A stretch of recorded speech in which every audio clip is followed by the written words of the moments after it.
ଆଖିରେ ଆଖିଏ ସ୍ୱପ୍ନ ନେଇ ଆସିଥିଲା ମୋହିନୀ। ଭାବିଥିଲା ଏ ଆକାଶ ହେବ ଏଣିକି ତାର। ତା ଜୀବନରେ ଆଉ ରହିବ ନାହିଁ କଳାବାଦଲ। କେହି ଆଉ ଟାଣିଦେବେନି ପ୍ରତିବନ୍ଧକର ଲକ୍ଷ୍ମଣ ରେଖା, କିମ୍ବା ଆଉ କାହାର ଲୋଲୁପ ଦୃଷ୍ଟି ସାଜିବନି କଣ୍ଟା। ସେ ତା ଜୀବନକୁ ଭରପୁର ଉପଭୋଗ କରିବ ଏଣିକି। ତା ଛୋଟ ସଂସାରରେ ସେ ସାଜିବ ମନମର୍ଜିର ମାଲିକ। କିନ୍ତୁ ଏ କ'ଣ? ତାର ସ୍ୱପ୍ନ ଆଖି ପିଛୁଳାକେ ଚୁରମାର ହେଇଗଲା। ଚତୁର୍ଥୀ ରାତିର ଘଟଣା ତା ହୋସ୍ ଉଡ଼ାଇ ଦେଲା, ପାଦ ତଳୁ ମାଟି ଖସାଇ ଦେଲା। ତା ଜୀବନ କେଉଁ ଏକ ଗଭୀର ଗଣ୍ଡରେ ବୁଡ଼ାଇ ଦେବାକୁ ଲାଗିଲା। ଏସବୁର ସୂତ୍ରଧର ଥିଲେ ତାଙ୍କର ସ୍ୱାମୀ। ଏବେ କରିବେ ତ କରିବେ କ'ଣ? ତାଙ୍କୁ ଚାରିଦିଗ ଅନ୍ଧାର ଦିଶିଲା। ନା ପାଖରେ ବାପା ଭାଇ, ନା ମା, ନା ମାଉସୀ। ସେ କେଉଁ ଭଉଁରୀରେ ପଡ଼ିଗଲା ପରି ଅନୁଭବ କଲା। ନିଃସ୍ୱ ଲାଗିଲା ତା ଜୀବନ। ଏଥର ସେ କାନ୍ଦିବାକୁ ଲାଗିଲା। ମନୋଜ ସହିତ ମୋହିନୀର ସମ୍ପର୍କ ବେଶୀ ଦିନର ନଥିଲା। କେଉଁ ଏକ ଖବରକାଗଜରୁ ଗପ ପଢ଼ି ମୋହିନୀ ଫୋନ୍ କରିଥିଲା ପାଠକ ହିସାବରେ। ସେଇଠୁ ଦୁହିଁଙ୍କ ଭିତରେ ଆରମ୍ଭ ହୋଇଥିଲା ସମ୍ପର୍କ। ଗପ ହିଁ ସେମାନଙ୍କ ଭିତରେ ସେତୁବନ୍ଧଟିଏ ସାଜିଥିଲା। ମନୋଜର ଯେଉଁଠି ଯେଉଁଠି ଲେଖା ବାହାରୁଥିଲା, ମୋହିନୀ ଫୋନ୍ କରି ବହେ ପ୍ରଶଂସା କରୁଥିଲା। ଗପରେ ଥିବା ଚରିତ୍ରର ଖୁଣ ଓ ଗୁଣ ସମ୍ପର୍କରେ କହି ମତ ରଖୁଥିଲା। ଗପ ପ୍ରତି ମୋହିନୀର ରୁଚି ମନୋଜକୁ କରୁଥିଲା ଅଭିଭୂତ। ମୋହିନୀ ରହୁଥିଲା ରାଉରକେଲାରେ, ମନୋଜ ରହୁଥିଲା ଭୁବନେଶ୍ୱରରେ। ଦିନକୁ ଦିନ ଗାଢ଼ ହେବାକୁ ଲାଗିଥିଲା ସେମାନଙ୍କ ସମ୍ପର୍କ। କିଛି ଦିନର ଚିହ୍ନାଜଣା ଭିତରେ ସେମାନଙ୍କ ଭିତରେ ଗଢ଼ି ଉଠିଥିଲା ଏକ ବନ୍ଧୁତ୍ୱର ଭାବ। ଦୁହିଁଙ୍କ ଭିତରେ ସମ୍ପର୍କ ନିବିଡ଼ ହେବାକୁ ଲାଗିଲା ଧୀରେ ଧୀରେ। ନିଜର ଭଲମନ୍ଦ ସୁଖ ଦୁଃଖ ବାଣ୍ଟିବାରେ ଲାଗିଥିଲେ ପରସ୍ପର। ଫୋନ୍ ଯୋଗାଯୋଗ ସମ୍ପର୍କ ଏବେ ଗପ ଭିତରେ ରହିନଥିଲା ସୀମିତ। ଦୁହେଁ ଦୁହିଁଙ୍କୁ ଏଥର ଖୋଜିଲେ ଫି ଦିନ। ଟିକେ ଫୁରୁସତ ପାଇଲେ ଗପିଲେ ଅନେକ ଅନେକ କଥା, ଯେଉଁ କଥାର କିଛି ନଥିଲା କୂଳ କି କିନାରା। କୌଣସି କାରଣବଶତଃ ମନୋଜ କିଛି ମାସ ଧରି ଲେଖିପାରିନଥିଲା ଗପ। ଫଳରେ ତାର ଗପ କୌଣସି ମାଗାଜିନ୍ କିମ୍ବା ସମ୍ବାଦପତ୍ରରେ ପ୍ରକାଶିତ ହୋଇପାରିନଥିଲା। ଏହାକୁ ଠଉରାଇଥିଲେ ମୋହିନୀ। ସୁଯୋଗ ଦେଖି ମନୋଜକୁ ପଚାରିଲେ, ଆଉ କାହିଁ ଗପ ଲେଖା ହେଉନି ତ? କଥା କ'ଣ? କାହିଁକି ଆଗ ଭଳି ଲେଖା ପ୍ରକାଶିତ ହେଉନି ଯେ? ଗପ ଛାଡ଼ି ଆଉ କାହା ପ୍ରେମରେ କି ଗାଳ୍ପିକ? ମୋହିନୀ ଥିଲା ବେଶ୍ ହସଖୁସିଆ ଝିଅ। କଥା କଥାରେ ମନ କିଣିନେବା ଭଳି ବ୍ୟବହାର। ଜୀବନକୁ ବୁଝି ପାଦ ପକାଇବାର କଳା ତାକୁ ବେଶ୍ ଭଲ ଭାବେ ଜଣାଥିଲା। ଦୁଃଖକୁ ଫୁ କରି ଉଡ଼େଇ ଦେବା ଭଳି ଥିଲା ତାର ଚରିତ୍ର। ତା କଥା ଶୁଣି ମନୋଜ ଟିକେ ଅସହଜ ହେଲେ। କାରଣ ଦେଖିବାକୁ ଗଲେ ସେ କିଛି ମାସ ଧରି ଲେଖାଲେଖି କରିପାରି ନଥିଲେ। ତା ପଛର କାରଣ ବି କିଛି ନଥିଲା। ତେଣୁ କଥାଟାକୁ ବାଆଁରେଇ ଦେବାକୁ ଚାହୁଁଥିଲା ସିଏ। କିନ୍ତୁ ମୋହିନୀ ଥିଲେ ନଛୋଡ଼ବନ୍ଦା। କାରଣ ପଚାରି ପଚାରି ଅଥୟ କଲାରୁ ମନୋଜ କହିବାକୁ ବାଧ୍ୟ ହେଲେ ଯେ ସେ ସେମିତି କିଛି ପ୍ଲଟ୍ ତାଙ୍କ ମୁଣ୍ଡରେ ନାହିଁ ଯାହା ଉତାରି ଦେବାକୁ ହେବ କାଗଜରେ। ଏତିକି କଥାରେ ମୋହିନୀ ଠୋ ଠୋ ହସିଲେ ଆଉ କହିଲେ, ଗାଳ୍ପିକଙ୍କ ମୁଣ୍ଡରେ କ'ଣ କିଛି ପ୍ଲଟ୍ ଆସୁନି? ନିଅ, ମୋଠୁ ଗୋଟେ ଗପ ଉଧାର ନିଅ। ମନୋଜ ହଠାତ୍ କିଛି ବୁଝିପାରିଲେନି। ଟିକେ ଚୁପ୍ ରହିଲେ ତ ମୋହିନୀ କହିଲା, ନବ କି? ଯଦି ହଁ ତେବେ କୁହ। ବଢ଼ିଆ ଗପଟେ ହେବ। ଲେଖିବା ଭଳି ଉପାଦାନ ରହିଛି ମୋ ପାଖରେ। ସତ ଗପ। ମୁଁ ଭୋଗିଥିବା ଗପ। ଲେଖିପାରିବ? କିଛି ସମୟ ଚୁପ୍ ରହି ମନୋଜ କହିଲେ, ହଉ। ଏଥର ମୋହିନୀ ଭୋଗିଥିବା ସେ ଜୀବନକୁ ବଖାଣିବାକୁ ବସିଲେ। କିଛି ସମୟ ଚୁପ୍ ରହିବା ପରେ ଏଥର ମୋହିନୀର ସ୍ୱର ଶୁଭିଲା ବେଶ୍ ଗମ୍ଭୀର। ସେ ଭୋଗିଥିବା ଜୀବନକୁ ବଖାଣି ବସିଲା ଏକ କୋହଭରା କଣ୍ଠରେ। ଯାହାକୁ ଶୁଣି ମନୋଜଙ୍କ ପାଦତଳୁ ମାଟି ଖସିଗଲା। ଏତେ ହସଖୁସିଆ ଝିଅ ମନ ତଳେ ଏତେ ଦୁଃଖ ଭରି ରହିଛି? ସେ ଏକଥା ବିଶ୍ୱାସ କରିପାରିଲେନି। ସେ କିଛିକ୍ଷଣ ବିଚଳିତ ହେଲା ଭଳି ଅନୁଭବ କଲେ। ନିଜକୁ ପ୍ରଶ୍ନ କଲେ, ଏମିତି ବି କ'ଣ କାହା ଜୀବନରେ ଘଟେ? ମଣିଷ କ'ଣ ଏତେ ତଳକୁ ଖସିଯାଇପାରେ? ସେ ଯାହା କହିଲା ତାହା ଥିଲା ଏମିତି। ମୋହିନୀର ପ୍ରକୃତ ଘର ଥିଲା କେନ୍ଦୁଝରରେ। ସେଠି ତାର କଟିଥିଲା ପିଲାଦିନ। ତା ପରିବାର ବି ସେଇଠି ରହୁଥିଲେ। ସେଇଠି ତାର ପାଠପଢ଼ା, ବିବାହ ବି ତାର ସେଇଠି ହୋଇଥିଲା ସମ୍ପନ୍ନ। ମାତ୍ର ମୋହିନୀର ବୟସ ଯେତେବେଳେ 18 ବର୍ଷ ବାହାଘର କରିଦେଇଥିଲେ ପରିବାର ଲୋକେ, ସେତେବେଳେ ସେ ଥିଲା ଯୁକ୍ତ 2ର ଚୁଲୁବୁଲି ଛାତ୍ରୀ। ଚପଳାମି ଛାଡ଼ି ନଥିବା ବେଳେ ତାର ହୋଇଯାଇଥିଲା ବାହାଘର। ମୋହିନୀ ପରିବାର ଲୋକେ ଶୀଘ୍ର ବାହାଘର କରିଦେବାର କାରଣ ଥିଲା ତାର ସୌନ୍ଦର୍ଯ୍ୟ। କାହିଁକି ନା କଲେଜ ଯିବା ଦିନଠାରୁ ତାଙ୍କ ଘରକୁ ଆସୁଥିଲା ଗୋଟିଏ ପରେ ଗୋଟିଏ ବେନାମୀ ଚିଠି। ସେ ଚିଠିରେ ଲେଖାଯାଉଥିଲା କେତେ ନା କେତେ କଥା, ଯାହାକୁ ଖୋଲି ପଢ଼ୁଥିଲେ ତାଙ୍କ ପରିବାର। ଏକଥାକୁ ନେଇ ପ୍ରଥମେ ପରିବାର ଲୋକ ସେତେ ଗୁରୁତ୍ୱ ଦେଉନଥିଲେ। ମୋହିନୀକୁ ବି ଦିନେଟେ ଏ ବିଷୟରେ ପଚାରି ନଥିଲେ। ମାତ୍ର ଦିନକୁ ଦିନ ଚିଠି ଆସିବା ବଢ଼ିବା ପରେ ତାକୁ ଏ ବିଷୟରେ ପଚାରିବାରୁ ବାଜେ କଥା କହି ଟାଳି ଦେଇଥିଲା ମୋହିନୀ। କେଉଁ ବାଳୁଙ୍ଗା ଟୋକାର କାରସାଦି କଥା କହି ଗୌଣ ମନେ କରୁଥିଲେ ସମସ୍ତେ। ମାତ୍ର ଯୁକ୍ତ 2 ଦ୍ୱିତୀୟ ବର୍ଷ ବେଳକୁ ବେନାମୀ ଚିଠିରେ ପ୍ରେମ ଅପେକ୍ଷା ଧମକ ଦେବା ଆରମ୍ଭ ହୋଇଯାଇଥିଲା ଅଧିକ। ଏହାକୁ ନେଇ ପରିବାର ଲୋକେ ଟିକେ ବ୍ୟସ୍ତ ହୋଇ ପଡ଼ିଥିଲେ। ମୋହିନୀ ବି ପ୍ରେମରେ ପଡ଼ିଥିବ ଏକଥା ସେମାନେ ଠଉରାଇ ପାରୁନଥିଲେ। କିନ୍ତୁ ଯେଉଁଦିନ ଝିଅକୁ ରାସ୍ତାରୁ ଉଠାଇ ନେବାକୁ ଧମକ ଆସିଲା, ନଚେତ୍ ଏସିଡ୍ ମାଡ଼ କରିବାକୁ କୁହାଗଲା, ସେଇ ଦିନଠୁ ମୋହିନୀ ପରିବାର ଲୋକେ ଟିକେ ଡରିଗଲେ। ଏ ଭିତରେ ଝିଅ କାଳେ କାହାକୁ ଭଲ ପାଉଥିବ, ତାଙ୍କ ମା ସ୍ଥିର ନିଶ୍ଚିତ ହେବାକୁ ଚାହୁଁଥିଲେ। କିନ୍ତୁ ମୋହିନୀ ସଫା ଏପରି କୌଣସି ସମ୍ପର୍କକୁ ମନା କରି ଦେଇଥିଲା। ସେଇଠୁ ତା ଜୀବନରେ ଆସିଥିଲା ନୂଆ ମୋଡ଼। ମୋହିନୀର ପାଠପଢ଼ାରେ ବନ୍ଧା ଯାଇଥିଲା ଡୋର। ଘରୁ ଆଉ ପଦାକୁ ଯାଉ ବୋଲି ଚାହିଁଲେନି ସେମାନେ। ମୋହିନୀ ପ୍ରତିବାଦ କଲେ ବି କିଛି ଲାଭ ହେଲାନି। ପରିବାରର ସମସ୍ତେ ଲାଗି ପଡ଼ିଲେ କିପରି ଯେତେ ଶୀଘ୍ର ହେବ ମୋହିନୀର ବାହାଘର କରିଦେବେ। ମୋହିନୀ ଥିଲା ବେଶ ଅପରୂପା। ଗୋରା ସାଙ୍ଗକୁ ଗୋଟିଏ ଚାଉଳରେ ଗଢ଼ା। ସୁନ୍ଦରତାରେ ଭରପୁର ଗଢ଼ଣ। ତାର ସୌନ୍ଦର୍ଯ୍ୟରେ ଅନେକ ଯୁବକ ଥିଲେ ମୁଗ୍ଧ।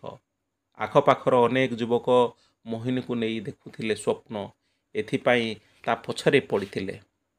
କିନ୍ତୁ ଏଇ ସୌନ୍ଦର୍ଯ୍ୟ ଯେ ତାର ଜୀବନରେ ଏମିତି ସବୁ ଘଟଣା ଘଟିବ, ମୋହିନୀ କେବେ ବି ଭାବି ପାରୁନଥିଲା। ଅନ୍ୟପଟେ ପରିବାର ଲୋକେ କୌଣସି ଅଘଟଣ ପୂର୍ବରୁ ଭଲରେ ଝିଅର ବାହାଘର କରିଦେବାକୁ ଚାହୁଁଥିଲେ। ଏଣିକି ଗୋଟିଏ ପରେ ଗୋଟିଏ ବିବାହ ପ୍ରସ୍ତାବ ଆସିଲା। ମୋହିନୀର ସୌନ୍ଦର୍ଯ୍ୟ ପାଇଁ ଆଖପାଖର ଅନେକ ଭଲ ପରିବାରର ପ୍ରସ୍ତାବ ପହଞ୍ଚି କଥାବାର୍ତ୍ତା ଆଗକୁ ବଢ଼ିଲା। ମାତ୍ର ପରିବାର ଲୋକେ ଶେଷରେ ପାଖ ଗାଁର ଜଣେ ଯୁବକ ସହ ମୋହିନୀର ବିବାହ ପାଇଁ ରାଜି ହେଲେ। ଝିଅ ଦେଖା ପର୍ବ ପରେ ବିବାହ ପାଇଁ ଅନ୍ୟାନ୍ୟ କଥାବାର୍ତ୍ତା ଆଗକୁ ବଢ଼ିଲା। ପରିବାର ଚାହିଁବା ଅନୁଯାୟୀ ବିଧି ମୁତାବକ ମୋହିନୀର ବିବାହ ଯଥାଶୀଘ୍ର ବି ହେଇଗଲା। ବିବାହ ସରିବା ପରେ ପରିବାର ଲୋକେ ସାମାନ୍ୟ ଆଶ୍ୱସ୍ତି ହେଲେ ସତ, ମାତ୍ର ସେଇଠୁ ଆରମ୍ଭ ହେଲା ମୋହିନୀ ଜୀବନରେ ଆଉ ଏକ ବଡ଼ ଦୁର୍ଯୋଗ, ଯାହାକୁ ଶୁଣିଲେ ଯେ କେହି ବି ହୋଇଯିବ ଚକିତ। ଅନେକଙ୍କ ଉଡ଼ିଯିବ ହୋସ୍। ଅନେକ ସ୍ୱପ୍ନ ନେଇ ବାହା ହୋଇ ଆସିଥିଲେ ମୋହିନୀ, କିନ୍ତୁ ତାର ସ୍ୱପ୍ନ ଆଖି ପିଛୁଳାକେ ଚୁରମାର ହୋଇଗଲା ଚତୁର୍ଥୀ ରାତିରେ। ଯେଉଁ ଯୁବକର ହାତ ଧରିଲା 7 ଜନ୍ମକୁ, ସେ ହିଁ ରଚିଲା ନୂଆ ଏକ ଷଡ଼ଯନ୍ତ୍ର। ବାସର ରାତିରେ ରୁମ୍ ଭିତରକୁ ପଶି ଆସିଲେ ସ୍ୱାମୀ। ସାମାନ୍ୟ ମଦ୍ୟପାନ କରିଥିବା ସୁରାଗ ପାଇଲା ମୋହିନୀ। ତଥାପି ନିଜକୁ ନିୟନ୍ତ୍ରଣରେ ରଖିଲା, କାରଣ ତାର ଆଜି ପ୍ରଥମ ରାତି ସ୍ୱାମୀଙ୍କ ସହ। ସ୍ୱାମୀ ଆସି ବାସର ଶେଯରେ ବସିଲେ। କହିଲେ, ମୋହିନୀ, ମୁଁ ଯାହା କହୁଛି ଟିକେ ମନ ଦେଇ ଶୁଣ। ଗତ 4 ଦିନ ହେଲା ମୋ ସହ ଯେଉଁ ପିଲାଟି ଛାଇ ଭଳି ରହୁଛି, ସେ ହେଉଛି ଦିନେଶ।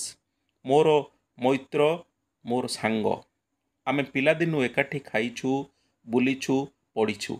ଏମିତିକି ଶପଥ କରିଛୁ, ଯେତେ ଯାହା ହେଲେ ବି ଜୀବନରେ କେହି କାହାକୁ ଛାଡ଼ିବୁ ନାହିଁ। ଏକଥା ଘରେ ବାହାରେ ସମସ୍ତେ ଜାଣନ୍ତି। ଏଥିସହ ଛୋଟବେଳୁ ଆମ ଭିତରେ କଥା ଦିଆନିଆ ହୋଇଛୁ, ଯିଏ ଆଗ ବିବାହ କରିବ ସେ ଯୁବତୀ ହେବେ ଆମ ଦୁହିଁଙ୍କର ପତ୍ନୀ। ତେଣୁ ମୋର ଯେହେତୁ ଆଗ ବିବାହ ହୋଇଛି, ତମେ ଆମ 2 ଜଣଙ୍କର ପତ୍ନୀ। ଏହା ତମକୁ କଷ୍ଟ ଦେଇପାରେ, କିନ୍ତୁ ସତ୍ୟ। ଆଜି ଆମର ବାସର ରାତି, ସେଥିରେ ମଧ୍ୟ ତାର ଭାଗ ରହିଛି। ସେ ବି ତମ ସହ ରାତି ବିତାଇବ। ସ୍ୱାମୀଙ୍କର ଏଭଳି କଥା ଶୁଣି ମୋହିନୀର ଧୈର୍ଯ୍ୟଚ୍ୟୁତ ଘଟିଲା। ବାସର ରାତିରେ ଏଭଳି ପ୍ରସ୍ତାବ ପରେ ନିଜକୁ ଧିକ୍କାରିଲା। ସ୍ୱାମୀର ଏଭଳି ଅବାନ୍ତର ପ୍ରସ୍ତାବ ପାଇଁ ତା ମୁଣ୍ଡ କାମ କଲାନି। କ୍ଷୁବ୍ଧ ହେବା ସହ ଭୀଷଣ କ୍ରୋଧରେ ବାସର ଶେଯରୁ ଉଠି ସ୍ୱାମୀକୁ ଏକ ଧକ୍କା ଦେଇ ରୁମ୍ରୁ ବାହାରକୁ ଚାଲି ଆସିବାକୁ ପ୍ରୟାସ କଲେ ସେ। କବାଟ ଖୋଲିବାକୁ ଯାଉଥିବା ବେଳେ ସ୍ୱାମୀ ଠିକ୍ ସମୟରେ ଚୁଟିକୁ ଟାଣି ଧରିବାରୁ ମୋହିନୀ ଖସି ଆସିପାରିଲେନି। ଚିତ୍କାର କରିବାକୁ ଚାହିଁଲା ମାତ୍ରେ ସ୍ୱାମୀ ତାର ମୁହଁ ଚାପିଦେଲେ। ନିଜକୁ ଅସହାୟ ମନେ କଲା ମୋହିନୀ। ନିରୀହ ଦିଶୁଥିବା ସ୍ୱାମୀ ସାଜିଲେ ଉଗ୍ର। ବିଧା ଗୋଇଠା ମାଡ଼ ନାଛି ଦେଇଗଲେ। ଯେଉଁ ଚିତ୍କାର କଲା ମୋହିନୀ, ସେହି ଚିତ୍କାର ହଜିଗଲା ଅନ୍ୟ ଏକ ବିବାହ ଭୋଜିରେ ଲାଗିଥିବା ମାଇକ୍ ସ୍ୱରରେ। ସ୍ୱାମୀ ରାକ୍ଷସ ସାଜି ଗୋଟିଏ କଥା କହି ଚାଲିଥିଲେ, ତମକୁ ମୋ ବନ୍ଧୁଙ୍କ ସହ ରାତି ବିତାଇବାକୁ ପଡ଼ିବ। ଖାଲି ସେତିକି ନୁହେଁ, ଆମ ଦୁହିଁଙ୍କୁ ସ୍ୱାମୀ ମାନିବାକୁ ପଡ଼ିବ। ଆଜି ନୁହେଁ, ସବୁଦିନ ଏକଥା ମାନିବାକୁ ହେବ, ବୁଝିଯାଅ। ଏତିକି କହି ରୁମ୍ରୁ ବାହାରିଗଲେ ସ୍ୱାମୀ ଏବଂ ବାହାର ପଟୁ କବାଟ ଦେଇଦେଲେ। ମୋହିନୀ କ'ଣ କରିବ? ତାକୁ ଚତୁର୍ଦ୍ଦିଗ ଅନ୍ଧାର ଦିଶିଲା। ତା ସ୍ୱପ୍ନ ସବୁ ଧୂଳିସାତ୍ ହୋଇଯାଉଥିଲା କ୍ଷଣିକରେ। ସମାଜର ଲୋଲୁପ ଦୃଷ୍ଟିରୁ ମୁକୁଳିବାକୁ ବାପା ମା ଭାଇ ଯାହା ହାତକୁ ଟେକିଦେଲେ, ସେ ଥିଲା ଆଉ ଏକ ଦାନବ। ସ୍ତ୍ରୀକୁ ପରଭକ୍ଷା କରିବାକୁ ପଣ କରିଛି। ନିଜ ସୌନ୍ଦର୍ଯ୍ୟ ଉପରେ ଘୃଣା ଆସିଲା। ଭଗବାନଙ୍କୁ ଧିକ୍କାରିଲା ମନଭରି ହାତ ଧରିଥିବା ସେହି ଜାନୁଆର ସ୍ୱାମୀ ଉପରେ ପଥର ପକାଇ ଦେବାକୁ ଇଚ୍ଛା କଲା। କିଛି ସମୟ ବିତିଗଲା। କବାଟ ଖୋଲିବାର ଆବାଜରେ ସେ ହେଲା ପ୍ରକୃତିସ୍ଥ। ଆଖିରୁ ଲୁହ ପୋଛିଲା। ଏଥର ନିଜକୁ ଟିକେ ଦୃଢ଼ କଲା। ପରିସ୍ଥିତିକୁ ସମ୍ଭାଳିବାକୁ ପ୍ରୟାସ କଲା ସିଏ। ଭିତରକୁ ସ୍ୱାମୀଙ୍କ ସହ ପଶି ଆସିଲେ ତାଙ୍କ ବନ୍ଧୁ ଦିନେଶ, ଯାହାଙ୍କୁ ଗତ 4 ଦିନ ହେଲା ଦେଖି ଆସୁଥିଲା ଘରେ ବିଭିନ୍ନ କାମରେ ସାହାଯ୍ୟ କରୁଥିବା ବେଳେ। ସେ ବି ମଦ ନିଶାରେ ଚୁର୍ ଥିଲା। ସ୍ୱାମୀ ନିର୍ଦ୍ଦେଶ ଦେବା ଭଙ୍ଗୀରେ କୁଟିଳ ହସଟେ ହସି କହିଲେ, ନିଜକୁ ପ୍ରସ୍ତୁତ କରିନିଅ, ଏ ରାତି ଆଉ ଆସିବନି। ମୁଁ ତ ତମ ସ୍ୱାମୀ, ମୋ ବନ୍ଧୁ ଦିନେଶ ବି। ତାକୁ ତମେ ଖୁସି କରି ଛାଡ଼ିବ। ମୁଁ ବାହାରେ ଅଛି। ତା କାମ ସରିଲେ ମୁଁ ଆସିବି। ମୋହିନୀର ମନେ ହେଉଥିଲା ସ୍ୱାମୀ ବୋଲି ନିଜକୁ ଜାହିର କରୁଥିବା ସେ ଅମଣିଷ ମୁହଁକୁ ଟେଳେ ଛେପ ଥୁକି ଦେବାକୁ। ମାତ୍ର ନିଜକୁ ନିୟନ୍ତ୍ରଣ କଲା ମୋହିନୀ। ଏଥର ସ୍ୱାମୀ ଯିବାକୁ ବାହାରିବା କ୍ଷଣି ମୋହିନୀ ନିଜକୁ ବଞ୍ଚାଇବା ପାଇଁ ରୁମ୍କୁ ଲାଗିଥିବା ବାଥରୁମ୍ରେ ପଶିଗଲା। ଭିତର ପଟ କବାଟ ଦେଇ ବହେ କାନ୍ଦିଲା। ଏଥର ସ୍ୱାମୀ ନାନା ବାହାନାରେ କବାଟ ଖୋଲିବାକୁ କହିଲେ ବି ମୋହିନୀ ଆଉ କବାଟ ଖୋଲିଲାନି। ନିଶା ଓ ବନ୍ଧୁପ୍ରେମରେ ସ୍ୱାମୀ ତାର ଏତେ ଅନ୍ଧ ହୋଇଯାଇଥିଲେ ଯେ ମାରିଦେବାକୁ ଧମକ ଦେଉଥିଲେ, ନିଆଁରେ ପୋଡ଼ି ଜାଳିଦେବାକୁ କହୁଥିଲେ। ମୋହିନୀ ସାରା ରାତି ସେଇ ବାଥରୁମ୍ ଭିତରେ ରହିଲା। ଅପେକ୍ଷା କଲା ସକାଳ ପାଇଁ। ଅନ୍ୟ କୌଣସି ଉପାୟ ନ ପାଇ ପାଖ ରୁମ୍କୁ ପଳାଇଲେ ଦିନେଶ। ରୁମ୍ ଭିତରେ ନିଶା ଯୋଗୁଁ ଶୋଇପଡ଼ିଥିଲେ ସ୍ୱାମୀ। ଭୋରୁ ଭୋରୁ କବାଟ ଖଟ ଖଟ କଲାରୁ ବାଥରୁମ୍ରୁ ବାହାରି ପଦାକୁ ଚାଲି ଆସିଲେ ମୋହିନୀ। ଏକଥା ଶାଶୁ ଘରେ କାହାକୁ କହିବ? କିଏ ଏ କଥାକୁ ବିଶ୍ୱାସ କରିବେ? କିଏ ତାକୁ ବଞ୍ଚେଇବେ ଏଭଳି ଏକ ରାକ୍ଷସଠାରୁ? ଯଦି ପରପୁରୁଷକୁ ଟେକି ଦେବାକୁ ଚାହୁଁଛି ନିଜ ସ୍ତ୍ରୀକୁ। ଦିନସାରା ଥଟ୍ଟା ମଜାରେ କାଟିଦେଲେ ବି ମୋହିନୀ ଆଉ ସହଜ ହୋଇପାରୁନଥିଲେ। ଆଜି ବି ସେଇ ଘଟଣା ପୁନରାବୃତ୍ତି ଯେ ନହେବ କିଏ କହିବ? ସେ କଥା ଭାବି ଅସ୍ଥିର ହୋଇପଡ଼ୁଥିଲେ ସିଏ। ମଝିରେ ମଝିରେ ସୁଯୋଗ ଗୁଣ୍ଡି ସ୍ୱାମୀ ତାର ଦିନେଶ କଥା କହୁଥିଲେ। ରାତିରେ ଖୁସି କରିଦେବାକୁ ମତଉଥିଲେ। ଆଜି ଅପ୍ରୀତିକର ପରିସ୍ଥିତି ଉପୁଜାଇଲେ କିଛି ଭଲ ହେବନି ବୋଲି ଚେତାବନୀ ଦେଉଥିଲେ। ସମୟ ଗଡ଼ିବା ସହ ଅସ୍ଥିର ହୋଇପଡ଼ୁଥିଲା ମୋହିନୀ। କ'ଣ କରିବ, କ'ଣ କରିବନି କିଛି ବୁଝିପାରୁନଥିଲା। ଭାବିଲା ଘରକୁ ଫୋନ୍ କରିବ କି? ପୁଣି ମନେକଲା ମୋ କଥାକୁ କିଏ ବିଶ୍ୱାସକୁ ନେବ? ଏମିତି ଏମିତି ସଞ୍ଜ ହେଇଗଲା। ସ୍ୱାମୀଙ୍କ କଥା ଓ ଦିନେଶ କଥା ମନକୁ ଆସିଗଲେ ମୋହିନୀଙ୍କ ଧୈର୍ଯ୍ୟଚ୍ୟୁତ ଘଟୁଥିଲା। ଏ ରାତିରୁ ମୁକ୍ତି ପାଇଁ କିଛି କରିବାକୁ ପଡ଼ିବ ଭାବି ଗୋଟେ ଉପାୟ ପାଞ୍ଚିଲେ। ପିରିୟଡ଼ ହୋଇଗଲା ହିଁ ଏକମାତ୍ର ଉପାୟ, ଯାହାକି କିଛି ଦିନ ଦୂରେଇ ରଖିହେବ ସେଇ ରାକ୍ଷସମାନଙ୍କ ଠାରୁ। ତେଣୁ ସଞ୍ଜ ସମୟରେ ନଣନ୍ଦଙ୍କ ସାମ୍ନାରେ ପିରିୟଡ଼ ହେଇଗଲା ବୋଲି କହିଲେ ମୋହିନୀ। ଗାଧୁଆ ପାଧୁଆ ସାରିବା ପରେ ମୋହିନୀ ନିଜକୁ ଟିକେ ସୁରକ୍ଷିତ ମନେ କଲେ। ଏଥର ରାତିରେ ସ୍ୱାମୀଙ୍କ ଠାରୁ ଅଲଗା ଶୋଇବାକୁ କୁହାଗଲା। କିନ୍ତୁ ଏକୁଟିଆ ଶୋଇଲେ ଡରିବି କହି ଶାଶୁଙ୍କ ପାଖରେ ଶୋଇବାକୁ ସ୍ଥିର ହେଲା। ବିଧି ମୁତାବକ ଅଷ୍ଟମଙ୍ଗଳା ଦିନ ଘର ଲେଉଟାଣି ଥିଲା। ପରିବାର ଲୋକେ ଆସି ନେଇଗଲେ ଝିଅକୁ। ଘରେ ପହଞ୍ଚି ସବୁ କଥା ଗୋଟି ଗୋଟି କହିଲା ମୋହିନୀ।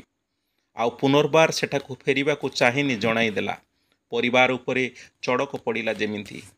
ଯେଉଁ ଝିଅର ସୌନ୍ଦର୍ଯ୍ୟ ପାଇଁ ଅଡ଼ୁଆ ସୃଷ୍ଟି ହେବାରୁ ତାର ବାହା ଦେଲେ, ସେଇ ଝିଅ ସାମ୍ନା କଲା ଆଉ ଏକ ବିପର୍ଯ୍ୟୟ। ପରିବାର ଝିଅର ଏଭଳି କଥା କାହାକୁ କହିବେ? ତଥାପି ମୋହିନୀ ପରିବାର ପୁଅ ଘରକୁ ଗଲେ, ଘଟଣା ସମ୍ପର୍କରେ ଜଣାଇଲେ। ନ୍ୟାୟ ନିଶାପ ହେଲା, ତଥାପି ସେଥିରେ କିଛି ଲାଭ ହେଲାନି। ମୋହିନୀ ଫେରିବା ପାଇଁ ଆଉ ଚାହିଁଲାନି। ବଡ଼ ଭାଇ ଯେତେ ବୁଝେଇଲେ ମୋହିନୀ ଯିବାକୁ ରାଜି ହିଁ ହେଲାନି। କିଛି ଦିନ ଭିତରେ ଭାଇ ଭାଉଜ ଗଞ୍ଜଣା ଦେବା ଆରମ୍ଭ କରିଦେଲେ। ପଡ଼ୋଶୀ ଦେଖେଇ ଶିଖେଇ କହିବାକୁ ଲାଗିଲେ। ବାର କଥା ମୋହିନୀ କାନରେ ପଡ଼ିଲା। ବାହାଘରର କିଛି ମାସ ଭିତରେ ତାଙ୍କ ଘରେ ଡିଭୋର୍ସ ପେପର ପହଞ୍ଚିଗଲା। ଦୁହିଁଙ୍କ ବୈବାହିକ ଜୀବନରେ ପଡ଼ିଲା ପୂର୍ଣ୍ଣଚ୍ଛେଦ। ଡିଭୋର୍ସ ପେପରରେ ସିଗ୍ନେଚର କରିଦେଇଥିଲା ମୋହିନୀ। ଏକଥା ଚାରିଆଡ଼େ ପ୍ରଚାର ହେଇଗଲା। ଏଥର ମୋହିନୀ ଆଉ ଘରୁ ପଦାକୁ ବାହାରିଲାନି। ତାର ଭିତରେ କ'ଣ ଗୋଟେ ପରିବର୍ତ୍ତନ ହୋଇଗଲା ଯେମିତି। ନିଜ ଘରେ ବି ଅସୁରକ୍ଷିତ ମନେ କଲା ସିଏ। ଧୀରେ ଧୀରେ ମୋହିନୀ ଦେହ ଖରାପ ହେବା ଆରମ୍ଭ ହେଲା। ନିଜ ସହ ନିଜେ କଥା ହେଲା, ନିଜ ସହ ନିଜେ ଗପିଲା, ଏକା ଏକା ହସିଲା। ସମସ୍ତେ ଯେମିତି ତାକୁ ଶତ୍ରୁ ଶତ୍ରୁ ମନେ ହେଲେ। ବାହାରେ ପ୍ରଚାର ହେଇଗଲା ମୋହିନୀ ପାଗେଳି ହୋଇଗଲା। ଘର ଲୋକ ଝିଅର ଅବସ୍ଥା ଦେଖି ଚିକିତ୍ସା ପାଇଁ କଟକ ଆଣିଲେ। ଡାକ୍ତର ତାର ମସ୍ତିଷ୍କ ବିକୃତି ବାହାରିଥିବା କହିଲେ। କୌଣସି ଏକ କଥା ତାକୁ ବିଚଳିତ କରିଛି, ଯାହା ମସ୍ତିଷ୍କ ଉପରେ ଗଭୀର ଭାବେ ପ୍ରଭାବ ପକାଇଛି। ଏହା ପଛର କାରଣ କ'ଣ ଜାଣିବାକୁ ଚାହିଁଲେ ଡାକ୍ତର। ପରିବାର ଲୋକେ ସବୁ କଥା କହିଲେ। ଡାକ୍ତର ସେହି ଅନୁଯାୟୀ ଚିକିତ୍ସା ମଧ୍ୟ ଆରମ୍ଭ କରିଦେଲେ। ପ୍ରାୟ 3 ମାସ ଧରି ଚାଲିଲା ମୋହିନୀର ଚିକିତ୍ସା। ଏଥର ମୋହିନୀକୁ ଘରକୁ ନେବା ପୂର୍ବରୁ ଡାକ୍ତର କିଛି ପରାମର୍ଶ ଦେଲେ। କହିଲେ ପୂର୍ବାବସ୍ଥା ଫେରାଇ ଆଣିବାକୁ ହେଲେ ତାଙ୍କୁ କିଛି ମାସ ନିଜ ଘରଠାରୁ ଦୂରେଇ ରଖନ୍ତୁ। ଡାକ୍ତରଙ୍କ ପରାମର୍ଶ ଅନୁଯାୟୀ ମୋହିନୀକୁ ଆଉ ଘରକୁ ନେଲେନି ପରିବାର ଲୋକେ। ରେଢ଼ାଖୋଲରେ ଥିବା ମାମୁଁ ଘରେ ରହିଲା ମୋହିନୀ। ସେଠାରେ କିଛି ମାସ ରହିବା ପରେ ତା ସ୍ୱାସ୍ଥ୍ୟ ସ୍ୱାଭାବିକ ହେବାକୁ ଲାଗିଲା। ଏହାପରେ ମୋହିନୀ ବାଲେଶ୍ୱରରେ ଥିବା ବଡ଼ ବାପା ଘରେ ରହିବାକୁ ଇଚ୍ଛା କଲା। ତେଣୁ ରେଢ଼ାଖୋଲରୁ ବାଲେଶ୍ୱର ଗଲା ମୋହିନୀ। ବିଭିନ୍ନ ସ୍ଥାନ ବୁଲାବୁଲି କରିବା ପରେ ସେ ସାମାନ୍ୟ ହେବାକୁ ଲାଗିଲା। ଏଥର ପରିବାର ଲୋକେ ମୋହିନୀ ଆଉ ଘରକୁ ଫେରୁ ଚାହୁଁନଥିଲେ। ଭାଇ ତାର ମୁହଁ ଚାହିଁବାକୁ ଇଚ୍ଛା କରୁନଥିଲା। ତେଣୁ ମୋହିନୀ ନିଜ ଯୁଦ୍ଧ ନିଜେ ଲଢ଼ିବାକୁ ଚାହିଁଲା। ବଡ଼ବାପା ଘରକୁ ଆସୁଥିବା ଖବରକାଗଜ ପଢ଼ିବା ସମୟରେ ଏକ ବିଜ୍ଞାପନରୁ NGO ସମ୍ପର୍କରେ ଜାଣିବାକୁ ପାଇଲା। ତା ଶିକ୍ଷାଗତ ଯୋଗ୍ୟତା ଅନୁଯାୟୀ ସେ ଥିଲା ଯୋଗ୍ୟ ପ୍ରାର୍ଥୀ। ତେଣୁ ବାୟୋଡାଟା ସହ ସମସ୍ତ ତଥ୍ୟ ଦେଇ ଆବେଦନ କରିଦେଲା। ଚୟନ ସମୟରେ ମୋହିନୀର ସ୍ପଷ୍ଟବାଦିତା ଓ ସମର୍ପିତ ମନୋଭାବରେ ସମସ୍ତେ ପ୍ରଭାବିତ ହେଲେ। ତେଣୁ ମୋହିନୀକୁ ମନୋନୀତ କରିବା ସହ NGOର ନିୟମ ଅନୁଯାୟୀ ରହିବା, ଖାଇବା, ଏଥିସହ ମାସିକ ବେତନ ସମ୍ପର୍କରେ ଜଣାଇଦେଲେ କର୍ତ୍ତୃପକ୍ଷ। ସେ ଆସି ପ୍ରଥମେ ଭୁବନେଶ୍ୱରରେ ଥିବା NGOରେ ଯୋଗ ଦେବା ପରେ ରାଉରକେଲାରେ ଅବସ୍ଥାପିତ ହେଲା। ଏଇ କଥା ଶେଷ କଲା ବେଳକୁ ମୋହିନୀ ବେଶ ସହଜ ହୋଇସାରିଥିଲା। ଯେମିତି ତା ମୁଣ୍ଡ ଉପରେ ଥିବା ଏକ ବୋଝ ହାଲକା ହୋଇଯାଇଛି। ଯାହା ବର୍ଷ ବର୍ଷ ଧରି ସେ ବୋହି ଚାଲିଥିଲା, ତାକୁ ଲାଗୁଥିଲା ସେ ସବୁଥିରୁ ଏଥର ମୁକ୍ତ। ମୁକ୍ତ ଆକାଶର ବିହଙ୍ଗ ପରି। ଆଜିର ଏ କାହାଣୀରେ ଜୀବନର ଦୋଛକିରେ ଜଣେ ଯୁବତୀ କିଭଳି ପରିସ୍ଥିତି ସାମ୍ନା କରେ ସେ କଥା କୁହାଗଲା। ଦ୍ୱନ୍ଦ୍ୱ ଓ ସଂଘାତ ଭିତରେ ଜଣେ ଯୁବତୀ କେତେ ମାନସିକ ତାଡ଼ନା ଓ ନିର୍ଯାତନା ଭୋଗେ ତା ଏ କାହାଣୀରେ ଜଣାପଡ଼ିଲା। ଆଶା କରୁଛୁ ଏ ଭିଡ଼ିଓଟି ଆପଣମାନଙ୍କୁ ବହୁତ ପସନ୍ଦ ଆସିଥିବ। ଆଗକୁ ଏଭଳି ଅନେକ ଭିଡ଼ିଓ ଆମେ ଆଣିବାକୁ ଲକ୍ଷ୍ୟ ରଖିଛୁ। ଏଥିପାଇଁ ଆପଣଙ୍କ ସହଯୋଗ କାମନା କରୁଛୁ। ଆଶା କରୁଛୁ ଆମର ଏହି ଚ୍ୟାନେଲକୁ ଆପଣ ଭଲ ପାଇବା ଦେବେ। ଆମ ଚ୍ୟାନେଲକୁ ସବସ୍କ୍ରାଇବ୍ କରିବେ, ଯାହାଫଳରେ ଆମେ ଅପଲୋଡ଼ କରୁଥିବା ପ୍ରତ୍ୟେକଟି ଭିଡ଼ିଓର ନୋଟିଫିକେସନ୍ ଆପଣଙ୍କ ପାଖରେ ସଙ୍ଗେ ସଙ୍ଗେ ପହଞ୍ଚି ପାରିବ। ଆମ ଭିଡ଼ିଓକୁ ଲାଇକ୍ କରିବେ ଏବଂ ବେଲ୍ ଆଇକନ୍କୁ ଦବାଇ ଦେବେ, ଯାହାଫଳରେ ଆମେ ଆପଣଙ୍କ ଭଲ ପାଇବାକୁ ଅନୁଭବ କରିବୁ। ଏଥିସହ ନୂଆ ଉଦ୍ଦାମତା ସହ ନୂଆ ନୂଆ କାହାଣୀ ଭେଟି ଦେବାକୁ ଭରପୁର ପ୍ରୟାସ କରିବୁ।